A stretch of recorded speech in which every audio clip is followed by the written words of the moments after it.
Hello all, statistics में आज correlation start कर रहे हैं। कोरिलेशन आपको स्टैटिस्टिक्स में क्लास 11 में कवर करना है, बीबीए में स्टैटिस्टिक्स है तो कवर करना है। Basically it is a mathematical concept और ये मैथ्स में भी कवर होता है, अप्लाइड मैथ्स में।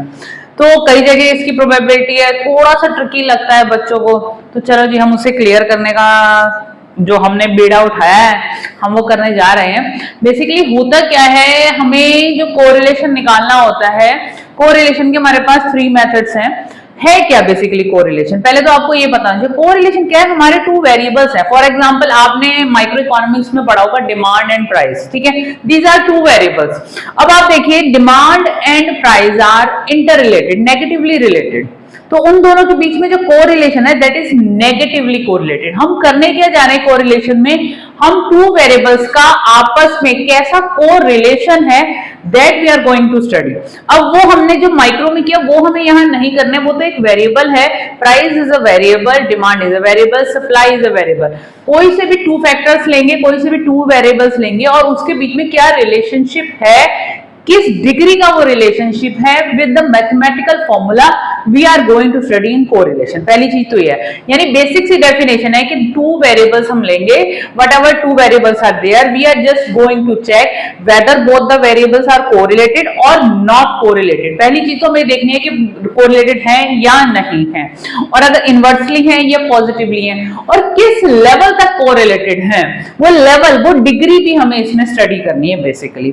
तो हम ये ले सकते हैं कोरिलेशन क्या है। अब मैं आपको छोटे से पहले, मैं क्वेश्चन स्टार्ट करने से पहले मैं ब्रीफ कर रही हूं। जैसे हमने लिया प्राइस फैक्टर, ठीक है, एक हो गया प्राइस, एक हो गया सप्लाई।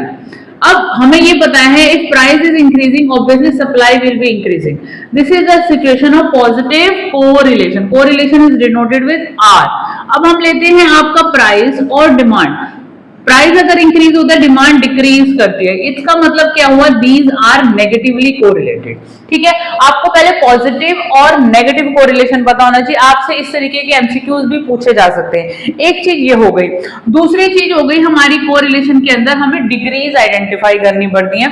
डिग्रीज क्या है आपकी, लेवल ऑफ कोरिलेशन। कोरिलेशन तो है, ओके, पॉजिटिव है या नेगेटिव है वो तो हमने एनालाइज कर लिया। अब कोरिलेशन के अंदर जो हमारी डिग्रीज होती है, कोरिलेशन बेसिकली आपका +1 या -1 के बीच में ही लाइज करता है, ठीक है, इसी वैल्यू के बीच में आपका आएगा।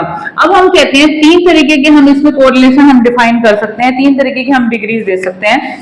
अगर हमारा फॉर एग्जांपल हमारा है कि हमारी वैल्यू आ रही है +1 या -1, this situation is termed as perfect correlation.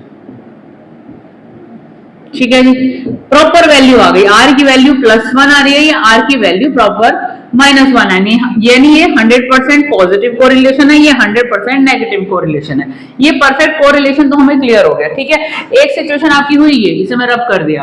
अब हम ये लेके चलते हैं, इसके अलावा हमारी डिग्रीज होती हैं। डिग्रीज कैसे हम डिफाइन करते हैं, हमारा कोरिलेशन 1 से लेकर 0.75 के बीच में अगर लाई कर रहा है, 0.75 से लेकर 0.50 के बीच में हमारा लाई कर रहा है, या हमारा 0.50 से लेकर 0.25 के बीच में लाई कर रहा है, ठीक है। These are 3 situation. This is high degree of correlation, this is moderate degree of correlation and this is low degree of correlation. आपको जब आप न्यूमेरिकल सॉल्व करेंगे तो आपको उसका लेवल भी बताना होगा कि कोरिलेशन की जो आपकी वैल्यू आ रही है, जब हम कैलकुलेशन करेंगे, वो मेथड्स में भी सिखाने वाली हूँ। 1 से लेकर 0.75 के बीच में अगर आपकी वैल्यू आ रही है that is high degree of correlation. अगर 0.75 से लेकर 0.50 के बीच में आ रही है that is moderate degree of correlation. 0.50 से लेकर 0.75 के बीच में आ रही है that is low degree of correlation. Basically ये 3 सिचुएशन आपको एनालाइज करनी है, ठीक है जी। ये 3 सिचुएशन करने के बाद नेगेटिवली है, पॉजिटिवली है, वो तो आपकी वैल्यू माइनस में आ रही है, प्लस में आ रही है, उससे वो डिफाइन हो जाएगा, ठीक है। अब आपके जो फैक्टर हैं सेम लाइन में, सेम लाइन में मतलब क्या है कि जैसे मैंने अभी बताया सप्लाई और प्राइस सेम लाइन में इंक्रीज करते हैं, दोनों ही पॉजिटिवली रिलेटेड है, तो पॉजिटिव कोरिलेशन बनेगा। अगर आपका प्राइस और डिमांड आपका कंपोनेंट है तो नेगेटिवली होगा। अब हम ये लेते हैं कि अगर हमारी स्मोकिंग और fitness, smoking and fitness are negatively interrelated basically, ठीक है, तो वो आपका नेगेटिव कोरिलेशन का फैक्टर है। हम ये कहते हैं कि आपके कोल्ड ड्रिंक्स हो गए और टेम्परेचर, ऑब्वियसली आपकी कोल्ड ड्रिंक का consumption totally dependent on your temperature level in the atmosphere, तो वो पॉजिटिवली रिलेटेड हो गया। तो ये एग्जांपल्स आपको क्लियर होने चाहिए। अब मैं करने क्या जा रही हूँ, मैं आपको बेसिकली कोरिलेशन सिखाने जा रही हूँ। Correlation is defined by Karl Pearson. Karl Pearson ने आपको 3 मेथड्स आपके हैं जो आपके सिलेबस में आ रहे हैं। पहला है आपका एक्चुअल मीन से कैलकुलेशन। सेकेंड मेथड जो मैं आपको सिखाऊंगी वो आपका रहेगा आपका ये एज्यूम मीन से, और एज्यूम मीन के अलावा जो आपका मैं तीसरा मेथड लूंगी वो मैं आपका लूंगी डायरेक्ट मेथड। जो अभी मैं न्यूमेरिकल कवर करने वाली हूँ वो मैं आपका एक्चुअल मीन से कवर करने वाली हूँ। मैं यही न्यूमेरिकल कराने वाली हूँ, और इतना मैं कह सकती हूँ 4-5 वीडियो बनाऊंगी कोरिलेशन की, एक एक न्यूमेरिकल सॉल्व करूंगी। मैं इतनी गारंटी कर सकती हूँ कि जो एक एक न्यूमेरिकल मैंने सॉल्व किया ना वो मेरे साथ भी कर लिया तो कोरिलेशन आपका टर्न हो जाएगा। तो चलिए, अगर आपके पास नोटबुक्स हैं, रजिस्टर है, जो भी अपना सामने ले आइए, कोई बुक की जरूरत नहीं। क्वेश्चन मैं बोर्ड पे दूंगी और मैं साथ के साथ आपको सॉल्व करके आपको दिखाऊंगी। यही क्वेश्चन आप 2 बार 3 बार कर लीजिए, कॉन्सेप्ट मेमोराइज हो जाएगा, कुछ और तो करना नहीं है। ठीक है, मेरे साथ कोरिलेशन करिए, रजिस्टर सामने होना चाहिए, या वीडियो को पॉज कीजिए और रजिस्टर लेके आइए। ठीक है जी, चलिए जी स्टार्ट करते हैं। पहला जो है Karl Pearson coefficient of correlation calculate करने का फॉर्म मेथड जो मैं करना स्टार्ट कर रही हूं। चलिए जी स्टार्ट करते हैं। हमारे पास जो डेटा है, एक्स का डेटा है हमारे पास 2, 3, 5, 6 एंड 9। सम कर लेते हैं इसका हम 10, 10 और 16, 17, 18, 19, 20, 21, 22, 23, 24, 25, यानी सिग्मा एक्स की वैल्यू आ गई आपकी 9। सिग्मा में समेशन। ठीक है, हमें एक्स बार निकालना है, सॉरी 25,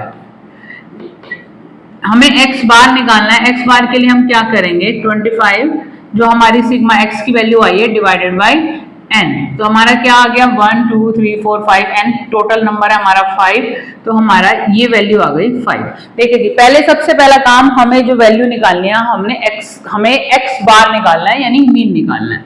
अब जो हमारा सेकेंड वर्क क्या होता है, फिर लेनी है हमें डेविएशन, बेसिकली dx। dx कैसे निकलेगी, ये जो हमारी वैल्यू है x की, इसमें से हमें x बार की वैल्यू डिडक्ट करनी है। ध्यान से देखिए, साथ साथ करिए, क्योंकि थोड़ा सा बच्चों को ट्रिकी लगता है।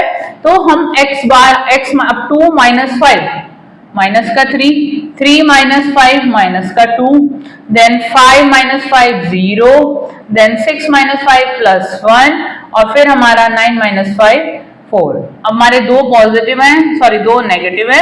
हमने dx का वैल्यू हमने निकाल लिया। अब हमने जो डेविएशन लिया है सिग्मा dx, इसका हमें करना है समेशन। ये तो हो गया 5 और ये हो गया 5, ये हो गया हमारा 0।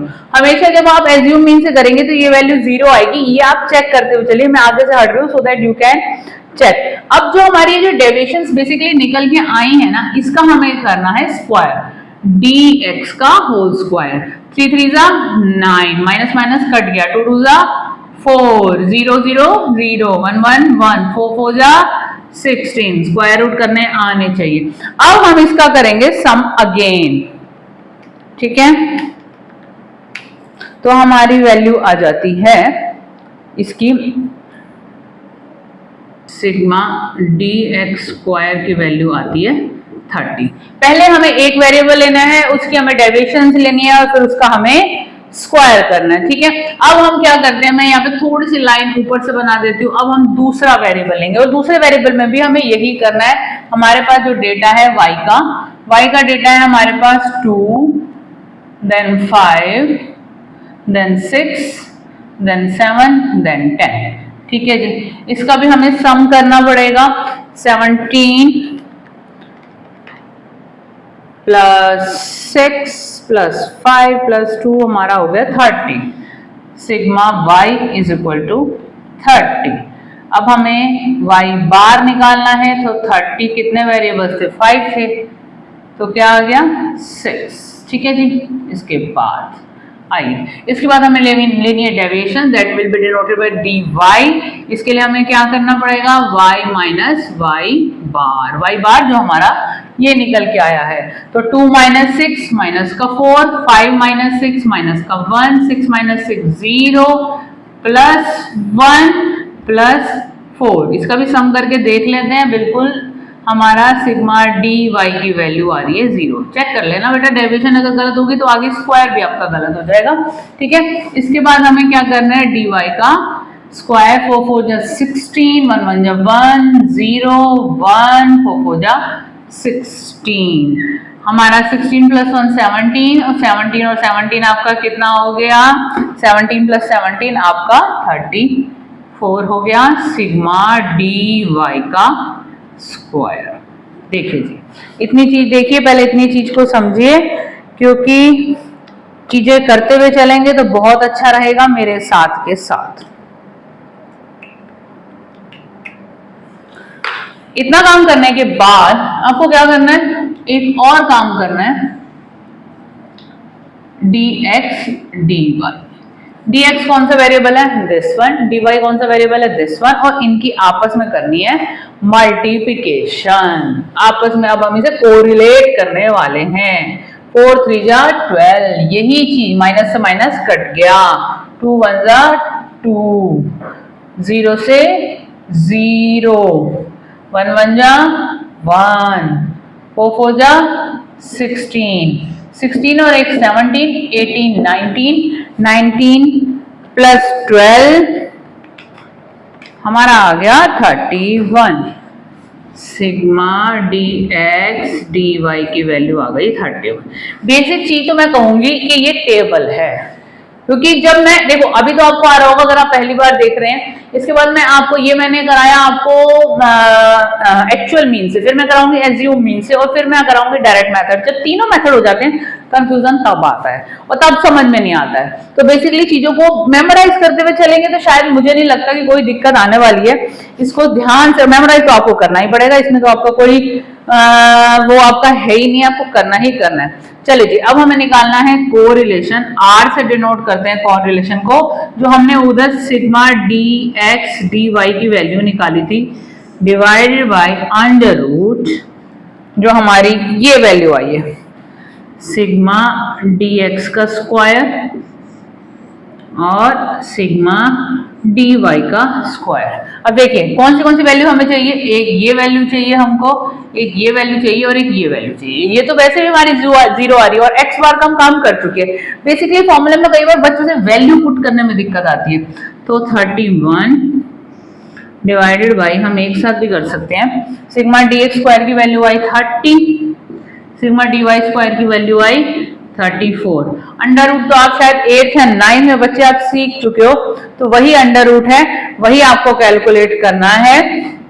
तो 31 डिवाइडेड बाई, हम कर लेते हैं, अब मैं अंडर रूट तो नहीं सिखा रही हूँ, 30 इंटू 34 का अंडर रूट अगर हम करते हैं तो हमारी वैल्यू कितनी आती है, 30 इंटू 34, 1040 का अंडर रूट आ रहा है 31.9। ठीक है जी, अब 31 डिवाइडेड बाय 31.9 जो हमारा वैल्यू निकल के आती है, हमारा आ रहा है 0.97। दिस इज अवर कोरिलेशन और this is high degree of correlation. आपको डिनोट करना है, क्योंकि जो वैल्यू आ रही है 1 से लेकर 0.75 के बीच में कहीं लाई कर रही है। This is the positive correlation, पहली चीज। दूसरी चीज, this is the high degree of correlation. ठीक है जी, कितने बच्चों को ये वीडियो मैं पोस्ट करूंगी, कौन सा ऐसा बच्चा है जिसको अंडर रूट निकालना नहीं आता, तो मैं अंडर रूट की अलग से वीडियो समझा दूंगी। ठीक है, बेसिकली बच्चों को अंडर रूट निकालना आता ही है। तो बेसिकली आपको ये सारा काम करना है, और ये जो आपका मेथड है that is by actual mean method of coefficient of correlation. तो इतना काम है, ये छोटा सा फॉर्मूला आपको याद करना है। वैसे सच बताऊं ना तो जो हमारा एक्चुअल मीन का मेथड है और उसमें जो फॉर्मूला है वो थोड़ा छोटा है, बाकी फॉर्मूले थोड़े से और एब्रीविएटेड होंगे, काम ज्यादा होगा। तो कीजिए और बताइए, और प्लीज कमेंट जरूर करके जाइएगा, लाइक शेयर सब्सक्राइब। कमेंट मुझे नीचे चाहिए, और मुझे ये भी चाहिए बच्चे मेरी जो वीडियो देख रहे हैं कौन सी सिटी से देख रहे हैं। देखना चाहूँ, मैं तो गुड़गांव से हूँ, अब मुझे देखना है मेरी वीडियो की रीच कहाँ तक जा रही है। नया चैनल है, जल्दी जल्दी स्प्रेड करना है, तो प्लीज मेंशन जरूर कीजिएगा अगर काम आई है। All the best.